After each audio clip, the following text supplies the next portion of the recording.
Modes never let us push the CCM anywhere near its limit, which is a shame, but at wobbling about speeds the handling is crisp, well-balanced and confidence-inspiring, even on its balloon-shaped 130-section Maxxis DTR1 FT rubber, which would look more at home sideways on a dirt track than tarmac. Brakes are a clear highlight.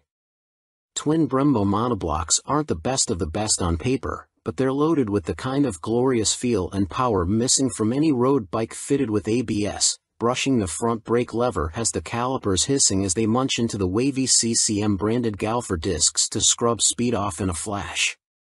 Engine. Next up, reliability. 4 out of 5. April 5th.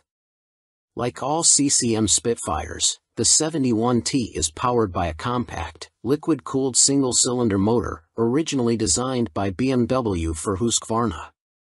It makes a claimed 50 brake horsepower at the rear wheel, which is around 10% more than the standard Spitfire 6, thanks to revised mapping and an exquisite QR Racing titanium exhaust, free from heavy cats and sound-deadening Euro 5 shackles. As much a sculpture that wouldn't look out of place in an art gallery, it's hand-built from 64 individually welded sections. With so little weight to push around, its thrappy 50 brake horsepower is devilishly effective and has the urgent, free-revving feel of a competition engine, the clue's in the name. But despite the motor's hard edge and explosive soundtrack, it's perfectly fueled, predictable and easy to control, so need for electronic rider aids or modes, although an up/down quickshifter would be nice. It's a single and thrives on its meaty mid-range to thwack out of slow corners, but it'll also rev on to deliver a decent lick of speed, if you can handle the undamped, single-cylinder vibes that crescendo past 6,000 RPM. But that can be viewed as a good thing. The Rush 1000 never intimidates or scrabbles for grip, and even when you're going slow, the exhaust, quickshifter and auto blipper are still music to the ears, making all the right pops, bangs and crackles. It only does 31 miles per gallon, not that most owners will worry at such thirst. You quickly get used to the way the MV goes serenely about its business, and it's only when you need to overtake and have to stamp down a gear, or 4, you realize how little grunt there is. In fact, the only time the Rush lives up to its name is when you hold the throttle to the stop, and when you do, be prepared for the ferocious acceleration of a superbike and the brain-drilling roar of a race engine. Reliability and build quality. Next up, value. 4 out of 5. April 5th. Build quality, fit, finish and attention to detail are everything you'd expect on a bike costing this much, and on our brand new test bike everything works perfectly. But what about long term?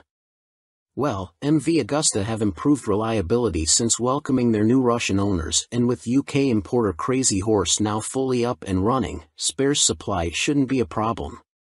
The whole MV range also comes with a 3-year warranty and 2 years roadside assistance. Value versus rivals. Next up, equipment. 3 out of 5. March 5th. Whichever way you slice it, the Rush 1000 is eye-wateringly expensive to buy and run. In terms of pure performance, it's no better than its super naked rivals and lacks their real-world grunt, but if you've got this amount to spend on a bike and don't want something run-of-the-mill or mass-produced, the MV will scratch your itch. Equipment. 5 out of 5. May 5th. It's the same riot of heavily sculpted and detailed luxury as the Brute Ale 1000RR, with swathes of carbon fiber and machined ollie parts, semi-active Öhlins forks and rear shock, Brembo Stylema calipers, Pirelli Super Corsa SP tires, MotoGP-style wings and a hand-stitched Alcantara-style twin-pad seat. It also has cornering traction control, 8 levels, and ABS, anti-wheelie, cruise and launch control for rider modes, and a color dash that links to your phone. The Rush 1000 takes the decadence a step further. Your extra 4,800 pounds gets you around instead of teardrop-shaped headlight with cornering LEDs that fan out around the headlight like a peacock. They strobe when the ignition is switched on and illuminate one by one as the bike leans over.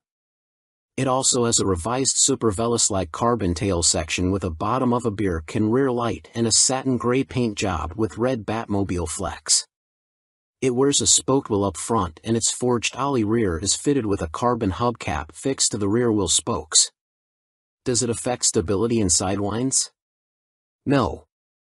You also get a race kit SC Project titanium exhaust and revised fuel mapping, which is a work of art and sounds suitably naughty.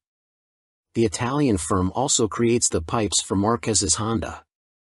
MV Agusta Brutale 800 RRSCS, 2020, on review. Our test bike is the most refined, capable and exciting Brutale 800RR we've thrown a leg over.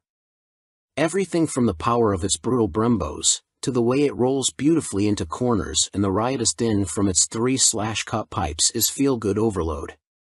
The hard seat is a pain after a few hours and it gets fidgety over bumpy backroads, but the MV handles and hangs on like a super sport racer over smooth ground. The Brutale 800RR has the most visceral auto blipper in biking.